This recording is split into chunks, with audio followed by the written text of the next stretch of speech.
just been married a little bit, and but we moved out here right after that, and of course all I ever know was living here in Murrieta. Mm-hmm.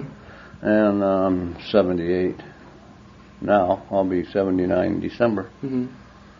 So that's about all I know is Murrieta, you know. Uh-huh. And growing up here was really great. Part of it being that everybody in Murrieta was equal. I mean, in I guess a social status or financially or whatever, and we were all very, very poor during the Depression. I mean, looking back on it, we were really poor. You know, that was the way it was. My mother had debts to pay off because of my father. My father left my mother when my sister was born, and so she had to raise us. And she worked at Murrieta Hot Springs as a maid. Just take it further. As a maid? She, as a maid, and the bulk of the time had to walk back and forth from where the Fountainhouse is, or downtown Murrieta, to Murrieta Hot Springs, 3.5 miles. And she and a lot of other women did too, and because they didn't have cars or anything then, and for 50 cents a day. Oh, wow. And she paid off the mortgage with that, and raised us kids and the whole bit, you know. And then later, I think in the early 30s, 1933, somewhere around there, she got a job in the post office. And that didn't really pay any more. In fact, paid less. But she was home, you know. She was just a few blocks from the house, and she could walk to work there. And that my mother was a person that always said it exactly the way it was, however it felt, that was the way it was. I mean, she was very outspoken and a very honest person, and that, and we had a good life, you know, that way. But I remember I liked cornmeal mush. We'd have fried cornmeal mush. So after we got a little bit older, you know, I said, how come we don't have cornmeal mush anymore? Well, we were getting more money. We didn't have to eat that anymore, you know, and pancakes and that kind of thing, you know. So anyway, it was kind of fun. And of course, you know, all the kids at that time were the same way. We all went to school, and in a little grammar school down here in Murrieta. And I remember we were sitting out there, and one kid would have a bean sandwich, and the other would have a quince sandwich, and somebody else would have a peanut butter sandwich, and we'd trade sandwich halves and so forth that way, whatever we felt like for the day. And it was a pretty tight-knit community. Everybody helped one another and that. Like I say, we're all in the same status. That there was nobody any richer than the other kids. And we didn't have anything to measure it against. So we didn't know that there was another world out there, that people were living a lot better than us. And, of course, in them days, very few people had cars, and the traffic was nil. And, of course, the early days, I can barely remember, was when the railroad went through. And they took the railroad out, I think, in 1935. And I remember when they took it out and all, I would go over there to the depot, and when the train had come in, and the guys would grab me and put me up in where the fire box was, and we'd go down the tracks, and then they'd throw me off the train, and I'd walk back. But I got to ride in the train down that far with them. And the Jack Swain was I guess, the track foreman or something for out here, and he had one of these handcart things like that. And I remember getting on the handcart with him. I didn't pump, but I just got on ride. And we'd go down to Temecula, or we'd ride up towards Wildemar, and he'd be checking the tracks and things like that, and I'd just be riding along on the old handcar there. It was a lot of fun, you know, in them days. And we didn't get a car until up in the 40s sometime. And so how would you say the highway changed Murrieta, bringing that in, and automobiles and things like that? How did it make the developing area change? Well, I guess I was getting up to the war, you know, during World War I, that the traffic, I think, picked up a lot on highway used to be Highway 395 and 71. Mm-hmm. And so all the traffic went right through Murrieta and, of course, Temecula and on down. And before that, you know, if there was a strange car in town, everybody knew it. You know, it was just, there wasn't anybody traveling through that I can remember, you know, there. But then later we had a stage line come through. I think it was called Inland Stage, whatever it was. It was the old kind of round type buses, and I remember they had Buick straight 8 engines in them. And the guy from the tree, look at they'd throw a rod or something on them, and they were always broken down. You know. Okay, go on. Sorry about that. You're talking about the inland buses and things like that. Yeah, well, they come through, but I never rode them or any of that. And we had then it became a Greyhound later, and we had the Greyhound come through, and we had a stage at the service station uptown was a Greyhound bus depot. Mm-hmm. Sold tickets. So when I took over, I bought the service station. That was after I got out of high school. I was also the depot agent. I made tickets for the Greyhound and that, and I done that for a few years. And we got paid a little commission. It was nothing, but once in a while I get to sell a ticket to somebody going to Los Angeles or something like that. But growing up here, I can remember, like during World War II, the big long convoys coming through, you know, with the military people, and everybody standing out and waving at them and that. And of course, sometimes it'd be coming through all night long and that kind of thing there. And when the town was first really going, everything kind of centered around the.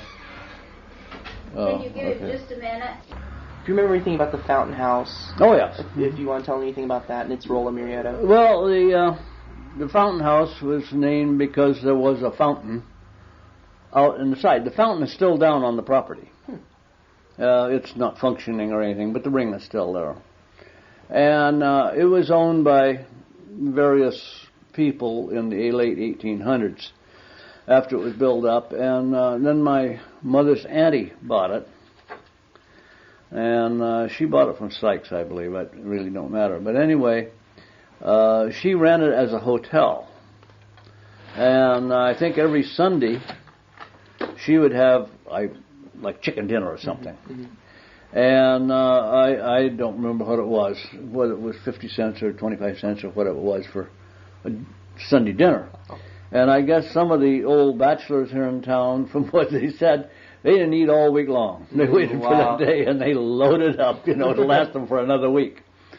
And anyway, when she died, Mother inherited the hotel, and Mother tried to rent it out for a while, and that kind of proved to be a disaster. And she got married, and that kind of proved to be a disaster too. And I don't think we need to go into my father too much, but anyway, he made babies and then ran. That was what his done. But anyway.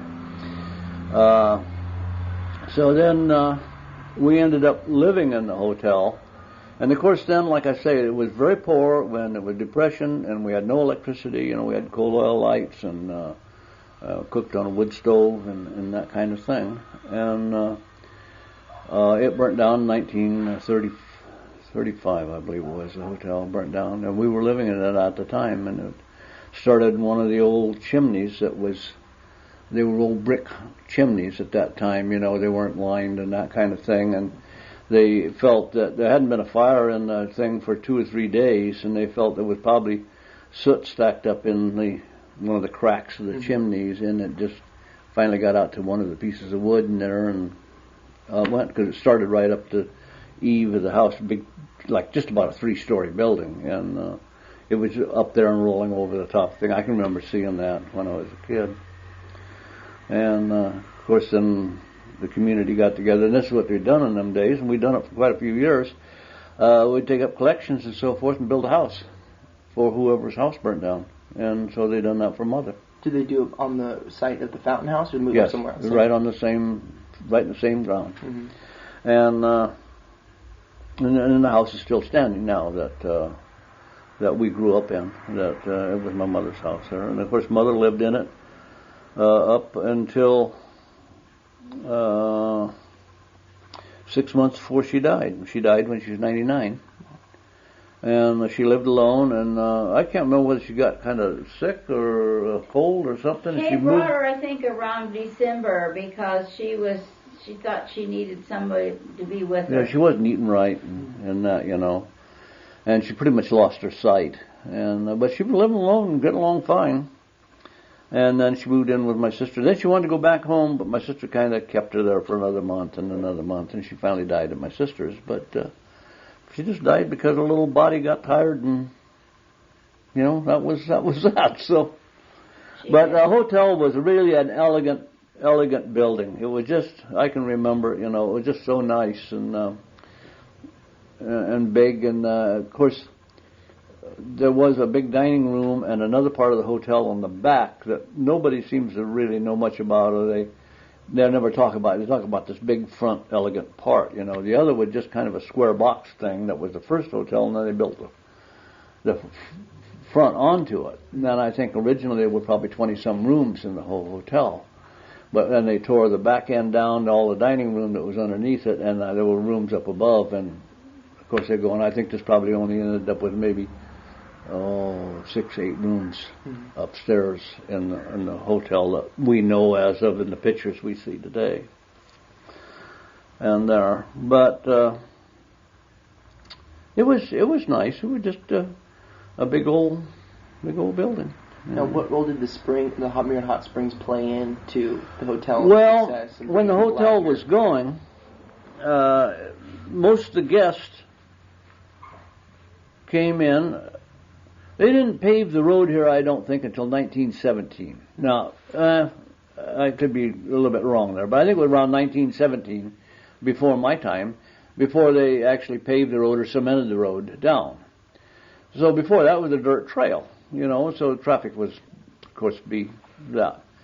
So most of the guests came into the hot springs on the train, and the train didn't run hours that were conceivable at 5 o'clock or whatever there. I think one of the trains was midnight, and it was this kind of thing there. And the trains would go down to Temecula and turn around and come back.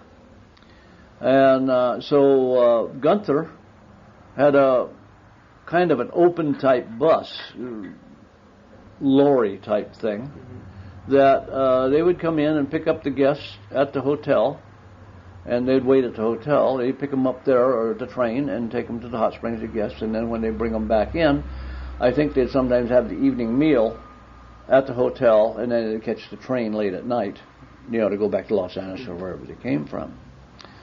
And the Hugo Gunther, when he was young, he used to drive the bus over there. We have kind of some pictures of that and some of the history. Well, I think they shows it in some of the books that we've printed and so forth. And just kind of a thing. Have you've seen the book that we printed too, didn't you? I can remember. Oh yes, I did. The Murrieta one. Mm-hmm. Yes, yeah. I did see that. Okay. Actually, I own it. Yeah. Okay. I just. Those are his mother's pictures. Yeah, I saw it, and I've seen all the different books that they have out in the different areas, and I picked up the Murrieta one. Yeah.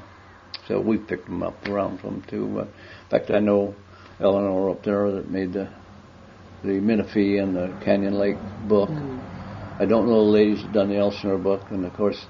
Fallbrook book, Rebecca that helped me with this book done the Fallbrook book, and then Rebecca and Loretta done the Temecula book, and we're kind of thinking about another one now, so we're just talking. Yeah, that sounds good. But anyway. On the springs, what type of people came out? I mean, were they mostly business wealthy men, elderly? It was, most of the clientele was Jewish. Okay. It's coming. And they obviously had money. Well, it had to. It was a resort then, and it was more of a health resort because it was hot springs, sulfur water, and they had what they'd call Cripple Creek up there, where they'd go down and they could soak their feet in the hot waters that went down. I remember that, and then they had the bubbling round things that you could take the dipper out and get a dipper of the sulfur water and then drink that, and they had the mud baths and the massages and all this thing. And, of course, a big dining room, waiters and the whole thing. And it was very, very nice. It was all done very good. And had a dance every night. And I remember as a kid, we'd ride our bicycles out there at night. And the people running the hot springs, Gunthers, they were all very good friends of mine. Hugo Gunther, he bought my first Boy Scout uniform for me. And but Bud and the other ones, but Bud was a personal friend of mine. And we didn't cause problems, the Murrieta kids, when we rode our bicycles out. They tried to keep the Elsinore kids and all the other ones away from there because they just come in and just raise the devil, and harass them. And of course, we were out there chasing little young Jewish girls, so that was the way that was. But anyway, I can remember going down through there with my thing, and there was an open garbage can, and there was a big piece of meat, like a porterhouse steak, I guess, that thick, with a big green cigar put out right in the middle of it, And I looked at that and really wondered what that tastes like, because we never had meat like that, never had steak, anything.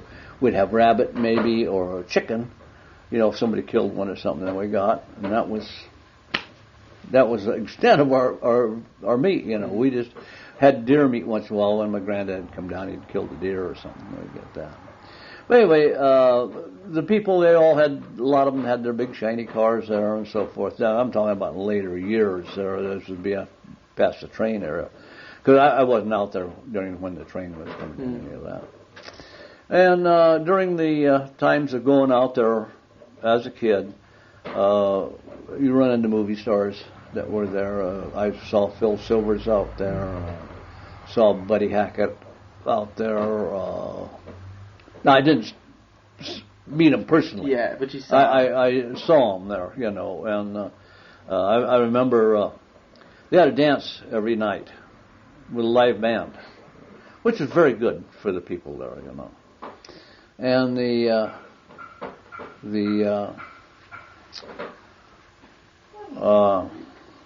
I was going somewhere with that there.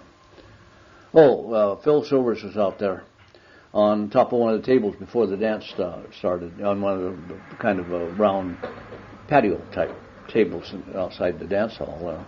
He was standing up on top of it, giving a show, just going on. It was all in Jewish. So I couldn't understand what was being said, but it was fun, you got the gist of what it was, And he was just crazy. He was something else. The hot springs was very good to the people of Murrieta.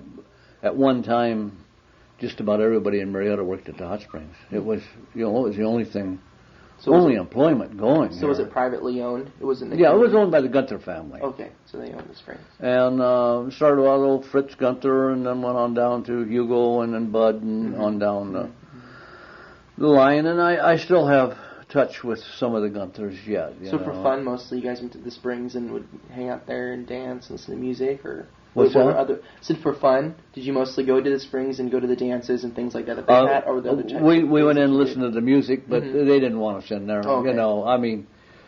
We were just young kids, and we were really a thorn in our side. But Gunthers didn't boot us out. They let us stay there because there's nothing here in Murrieta, And being that we weren't causing problem, and they had what they call a submarine, and it was a downstairs ice cream parlor type thing. See, you could go in there and get a milkshake, a sundae if you had money.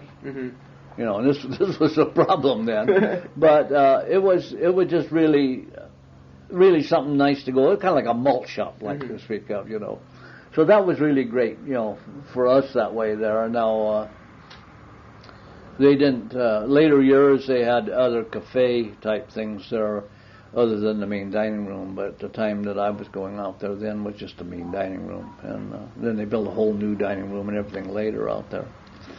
But the hot springs was a great thing. Now, the other way that you existed living in Murrieta, you worked for a farmer.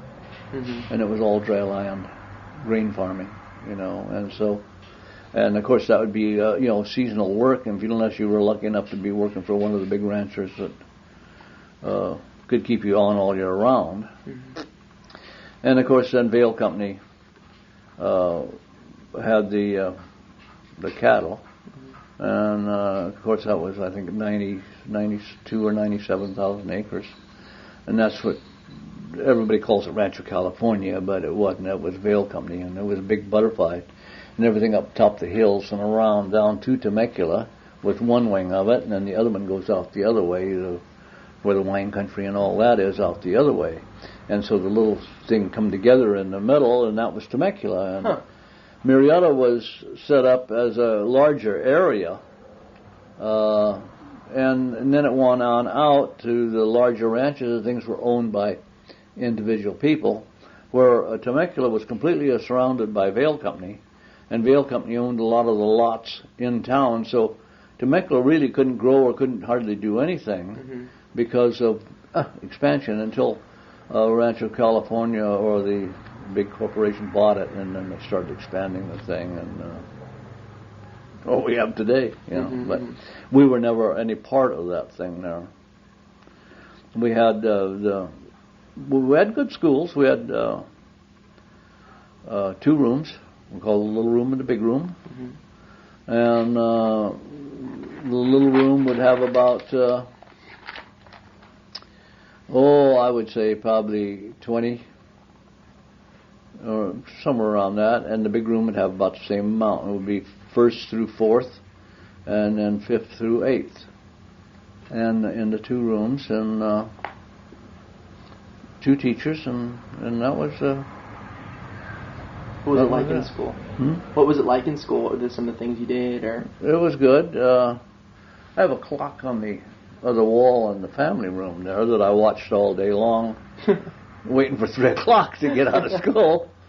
Mother bought it when they built a new school. Well, she bought one of the clocks from the old one, and then she gave it to me. So there, but it was good. We had oil heaters in there, and just one room. With a cloakroom in the back, and the teacher's desk in front, and everybody's up there looking towards the teacher.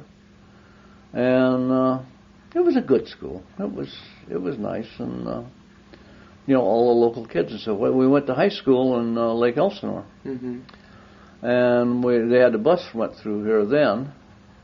And I started the high school in when did I start the high school? I graduated in '47, so it was 4 or 5 years before that, because of the half-year thing.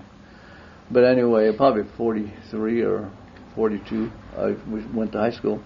But all at Temecula, and of course Pachanga, if any of the Indians was going, and Wildemar, and Alberhill, and Good Hope, and all that went to Elsinore High School. And when I graduated in 1947, I think there were 54 of us graduated in the senior class.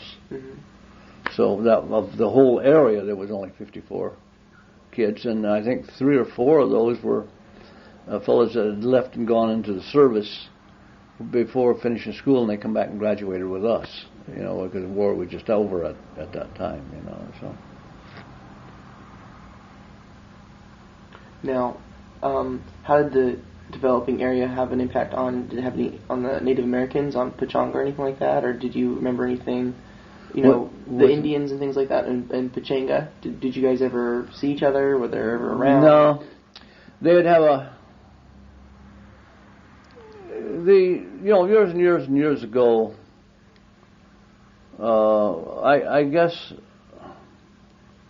we didn't see much of the Indians, and once in a while one of them would come up and work for somebody on a ranch or something, but most of them weren't really too fired up about working.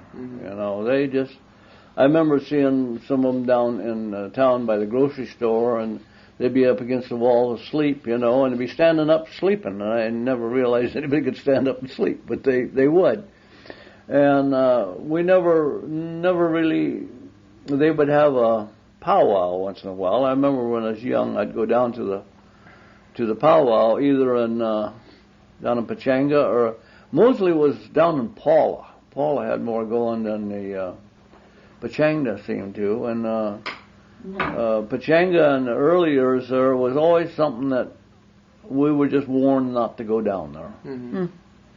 In later years, I had worked in a machine shop here, and then I'd done a lot of work down on the reservation, on the wells, windmills, and that kind of thing there, and I got acquainted with an awful lot of them, so I was pretty much welcomed anywhere I wanted to go, because, we were helping them, and they were fine people to work for and so forth. We just completely separated, and never had much. Some of them went to school, but did they go to school down with you? I mean, down by you guys? What's this? Did they go to school with you guys? Yes, to Elsinore High School. They'd ride the bus up, see, there. I imagine they went to school in Temecula with the Temecula kids. I really don't know. We didn't have too much inter-school things. This was in the 30s, and I just really don't remember, anything on that at all.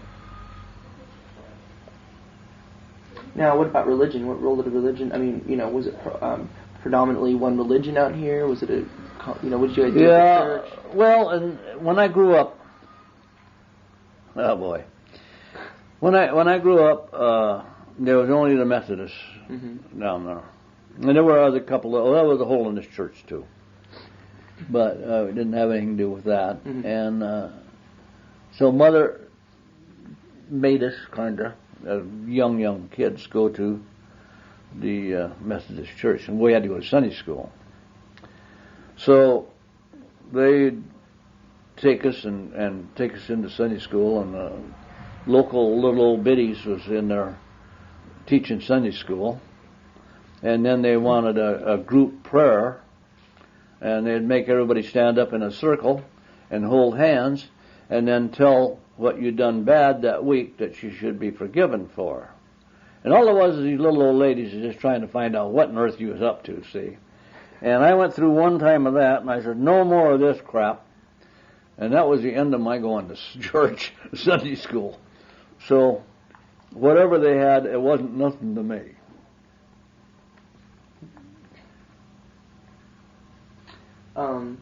Well, what kind of impact did your mother have, actually, Murrieta? How important was she to the community? How involved was she? I mean, I know she's pretty important. There's a book, and she provided a lot of material for the book. Well, a lot of information, but... Mother worked, like I said, at the hot springs, and then she went to work in the post office, and of course in the work in the post office you know everybody. You get to know everybody, you visit with everybody, it's just that. And then she went on the school board, and she served on the school board for a number of years, and they had to make some pretty good decisions while she was on there. One was about removing the roof off the school, and they were really criticized over what they were doing there and so forth, but the framework underneath the roof was not strong enough for the tile roof that was put on the school, and so they had to get it off because it was sagging. And so then they sold the tile, and I imagine they were criticized for how they sold the tile too. I don't know, but anyway, I remember there was a big flap about that. But she was on the school board for a number of years there, and then she was just, involved in things in town, not so much in the, like Ladies' Aid or that kind of thing there, but she was involved, into things that was happening in town. And she just lucky and got the school named after her, and, which was kind of a neat thing, I think. And usually they do it after a person dies, and they've done it before. And, gosh, I had some funny things, so. The E. Hale Curran School has a lot of kids in it, and they're third graders, fourth graders, I think, and they're second graders. They're fun kids. They're really. I've gone up there a few times and talked to them and visited in the class and so forth. Come her birthday in April, they'd invite her to the school, my mother, and there's hundreds of kids there, and they'd all make birthday cards for my mother. Homemade, class. And she come home with a whole basket full of Christmas or birthday cards. Oh, she just loved it, What these funny little kids will write in a card, they just say, I'm so glad that you were named after a school. Another one says, I hope you live long enough to die in your sleep. They mean well, but this is just what little kids say, things like that, And she just becomes so tickled about that. So one of the last times, while she's still alive, they had for her birthday, and she just really wasn't well enough to go up there. And so Alta and my sister and I went up to the school and sat there, and they had a program for her and the whole thing, and they sang songs and had the cards and all that. And so we come back home and went in the house with my mother, and her first thing was, what'd they say about me? We thought that was kind of fun. Okay.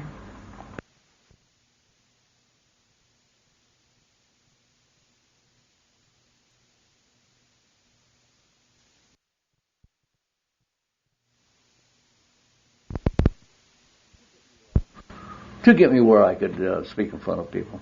Not that I speak correctly or anything, but I could speak in front of them. But anyway, I went down to Temecula, and they said, you got an hour. And I thought, my gosh, what am I going to do for an hour, Well, it's just like this. Got to go in, and they got to ask me some questions and so forth. Hey, I'm wound and going on an hour. I mean, I could have just kept right on going. And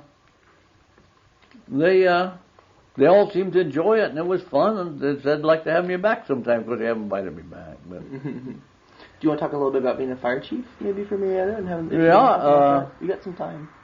Okay. I started off with the fire department in 1947 when they first formed the fire department, the volunteer fire department. And it was the only man's club in town. And so I got in with them. I was one of the 10. The first ones to go on. And all through my younger career there, I run service stations and garages for myself, and so I was really kind of free, and so I ended up making dang near 100% of all the calls, because I was here.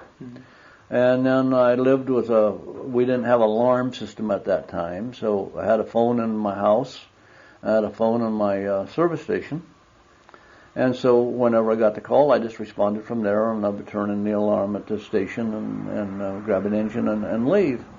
So I made, all the emergency medical calls and all the fire calls and all that. Single-handedly, or was there... Well, some of them were single-handedly. Wow. Most of the medical calls were,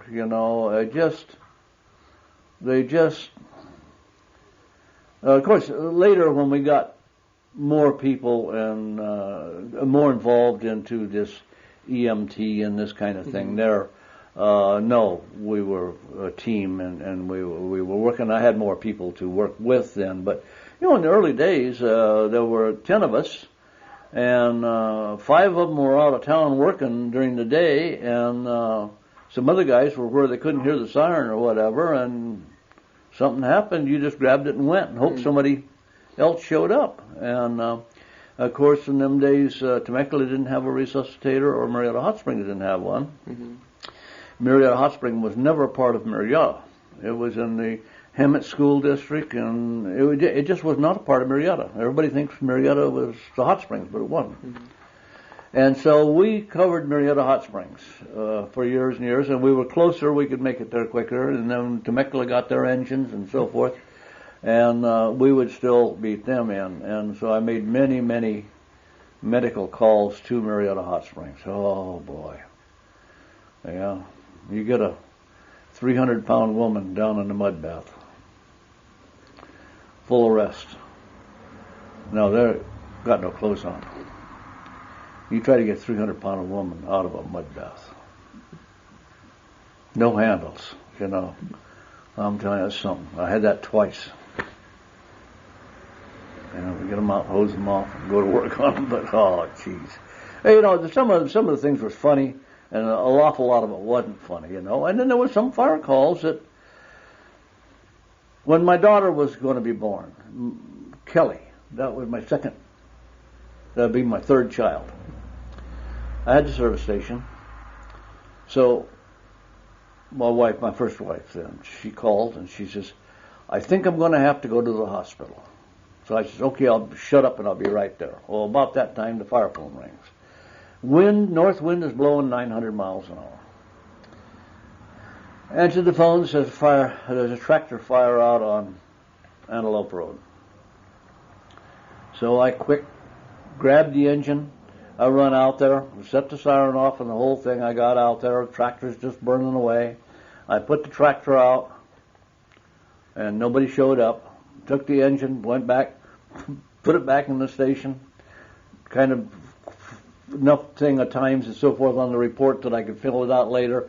Grabbed the car, went down, got my wife, and took her to Hemet to have the baby. So I run the fire call in between. I never did tell her that I made a fire call in between the things. Probably gonna kill Jeff. But, in the early days and with the volunteers and even later days when we were all volunteer fire department, it was a lot of fun. Because all these young people that were on, and I hired some of them are still on the department today, that were my best volunteers then, and they were doing it simply because they wanted to do it, And none of this old stuff that's not in my job description or any of that, It was really, really fabulous. And anyway, and we built all of our own equipment in them days, and we repaired all our own equipment. If it broke down, we spent all night long fixing it so it would be going the next day. All done it all for no money. We just done it. And then I made assistant chief up after I was on the department for, 5, 6, 7 years. And then when Raymond retired, I made chief of the volunteers. And then the district was paying me a partial salary. I was working for the school district then, too, and running my garages in the meantime. I worked for the school district driving a school bus. So I drove in the morning and the afternoon, and then, that was that. I repaired the school buses and serviced them during the spring and the winter and so forth. I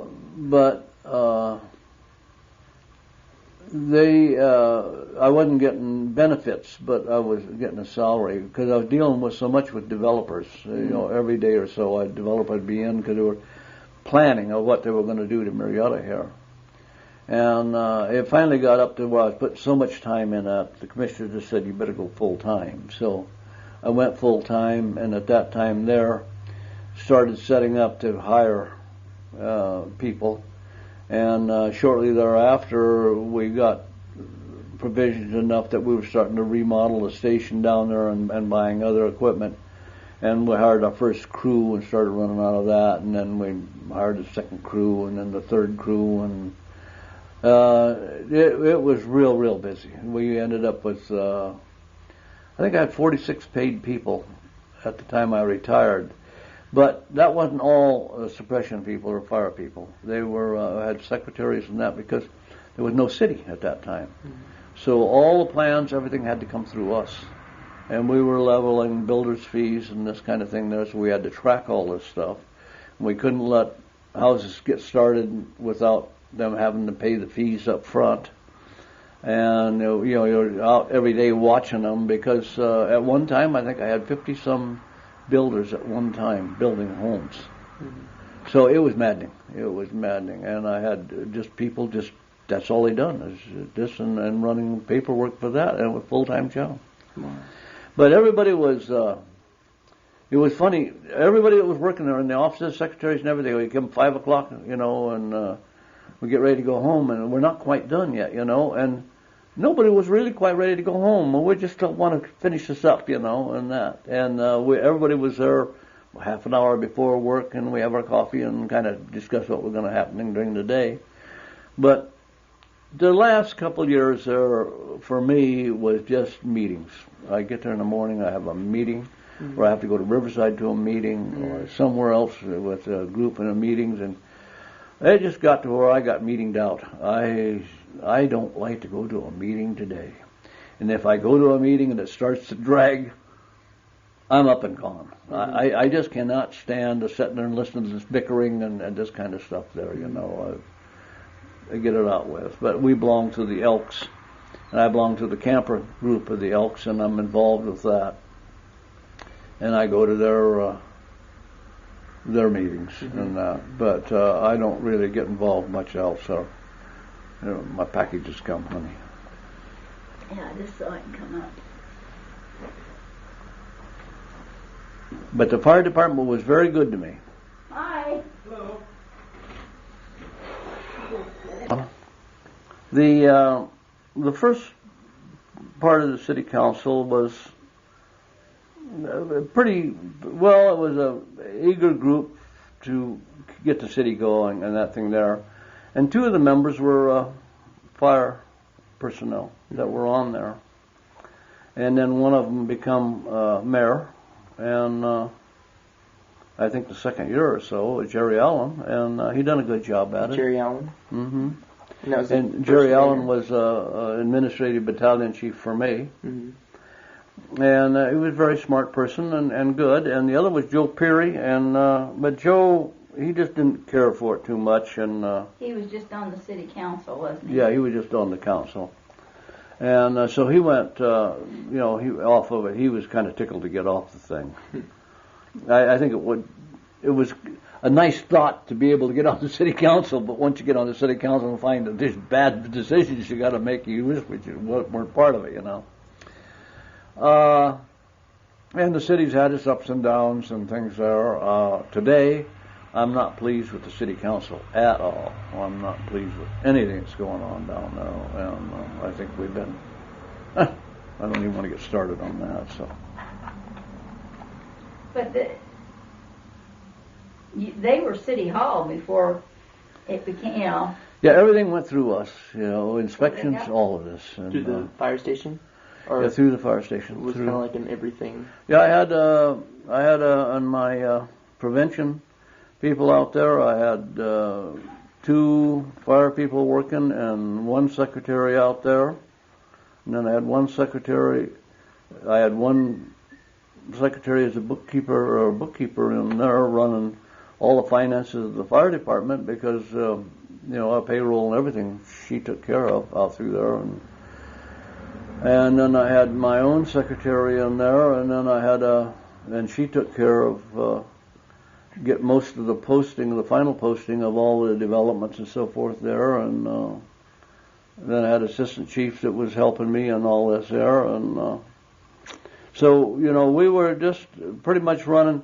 We weren't running the city as far as the other parts go, but like all the developments, we'd have to look at them that the street widths were what, the fire hydrants are placed on the right number of feet there and where they are, and the cul-de-sacs were only so long, they weren't too long, and the so many houses with only 1 exit. After you get to the second bunch of houses, you have to have a second exit out, into the development, and you had to watch all them things as they were planning, and that some of them are going here, and they're going to rely on something happening to the next development over here, and you had to make sure that those things tied in to get that routing out through there, because you can't have 600 houses in one road in and out, and this kind of thing. So all these things we had to watch real close, and then the building was just crazy, and all the places they didn't have water yet, or didn't have the fire hydrants in, or any of this.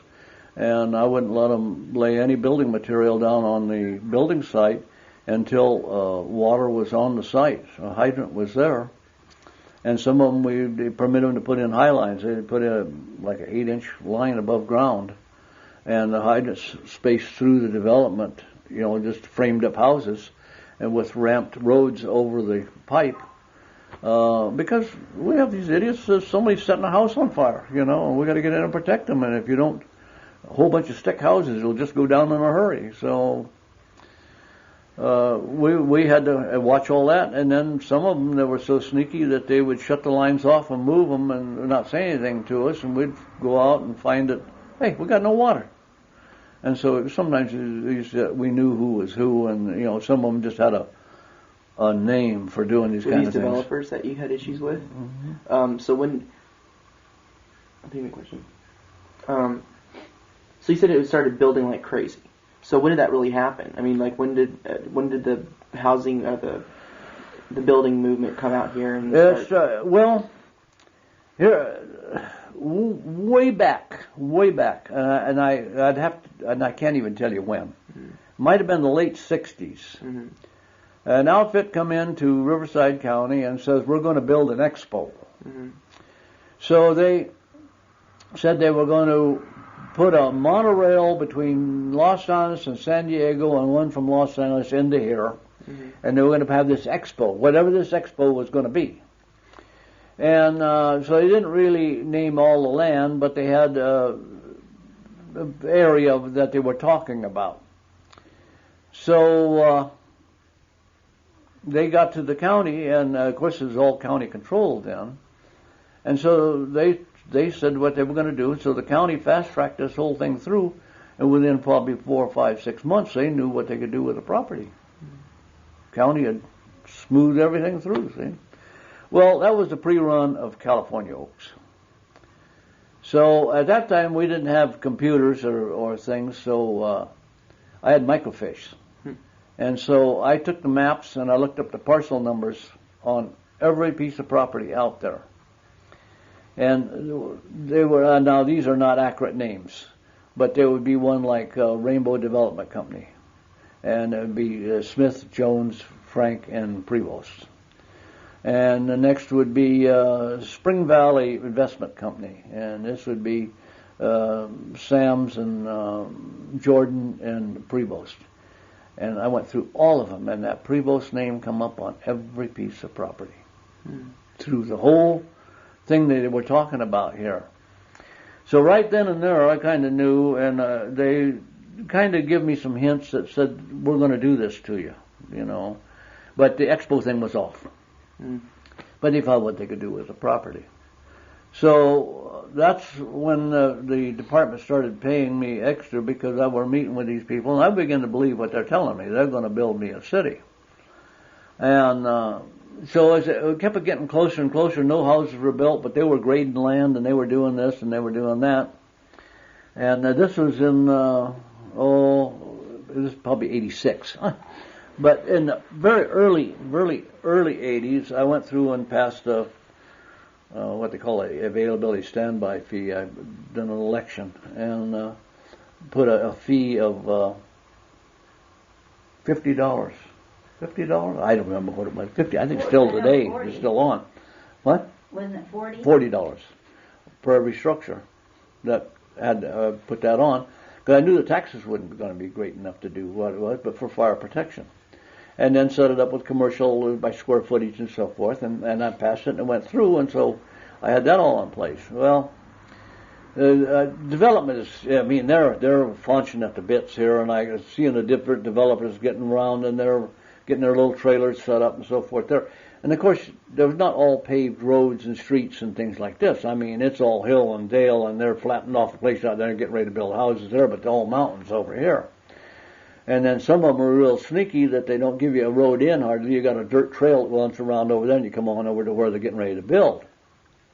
You can't see everything that's going on. And we're out, we're looking all the time, we're running over all these developments or areas and following little trails out to see what's happening. So a fella comes down to me and, just a little bit before that, I get kind of worried about here. I just, I really don't know how many houses does it take to support an engine, a crew, a station, and so forth here, or industrial or commercial or whatever there. So I went over to Walt Abraham. He was a pretty good friend of mine. He was a supervisor. And I sat down and I talked to him. And he says, you're absolutely right. He says, you let me put some people together and I'll have you back over. So a week later, he called me back in. So I went over and sat down and talked to him. And some of the big wheels of the county were there, who are friends of mine, and another gentleman I didn't know at the time. And I went through the same thing again, and they all agreed with me that, yes, you need a master plan. You need, what's going on. Well, I didn't have money to do any of that. So this one fellow says, I'll if you don't mind, I have a consultant. I'll just have him do a master plan for you. I said, that'd be wonderful. His name was Doug Kohlberg, the person. He's the one that developed California Oaks. He became a very good friend. So he done the master plan for me, and I was about to get out when a little fellow by the name of Dutton, he was with Country Walk down here. And he come in and he says, Chief, he says, I'd like to get a release so I could build my models. And I said, well, I got this master plan coming. I should be out within a week.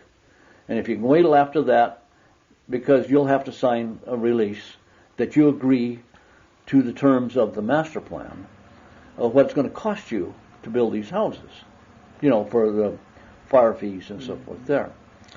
And he said, well, he says, I tell you, Chief, but he says, you already got models standing up over here on Summerhill. I said, no, I didn't know that. There they had this is right down the road over here. So I said, thank you. And that jumped in the car, and out I come. I come over, traipsing over the hill, and there I've got 4 models all standing up there. They're not done, but they're on there. So I go up to the foreman or whoever the head guy was there, and I says, you shouldn't be building these. You've not been released, and you can't. I got this thing. And he just pretty much told me, go pound sand, you're a little chief out here and you can't do nothing. Just basically about what he said. I said, okay, I went back to the office, I called the county, and I said, stop the inspections on the houses down there. Well, the next day, he's down. We got to talk. So he was at the meeting. I had a big meeting of water, oh boy. I had my trouble with Eastern Municipal Water. Oh, God. They were ready to tack me to the wall, because I'm not letting things happen until water gets there. Mm-hmm. So anyway, we got the master plan, and everybody agreed, and then everything smoothed out, and we were then progressing, being able to sign people off and getting them to go and collecting our money on that. And so it worked well. But boy, it was some shaky times in there, at first.